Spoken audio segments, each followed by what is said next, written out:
जर क बरोबर 2, ख बरोबर 4, ग बरोबर 6, घ बरोबर 8, न बरोबर 10 याप्रमाणे वर्णमालेतील अक्षरांना दाखवले तर चढ हा शब्द कोणत्या संख्येने दर्शवता येईल?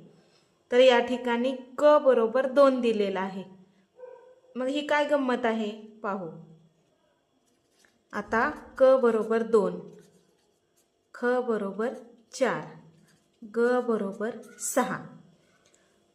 मग वर्णमालेनुसार वर्णमालेतील अक्षरानुसार क किती नंबरला येते? आपल्या वर्णाक्षरानुसार 1 नंबरला येते. मग या ठिकाणी काय केलेलं आहे? 1 गुणुले 2 म्हणजेच दुप्पट केलेले आहे. त्यावेळेस क हे अक्षर येते. ख ची जागा कोणती आहे? 2 नंबरला आहे वर्णाक्षरानुसार. त्याची सुद्धा दुप्पट केलेली आहे. म्हणजेच ख च सुद्धा 4 नंबरचे त्याची संख्या 4 दाखवली आहे. आता ग सुद्धा 3 नंबरला येते वर्णाक्षरानुसार. त्याची दुप्पट केलेली आहे. म्हणून ग 6. तर आता त्याचप्रमाणे असे करत गेले तर चढ या शब्दाचे आपल्याला संख्या काढायची. तर च किती नंबरला आहे? तर वर्णमालेतील अक्षरानुसार च हे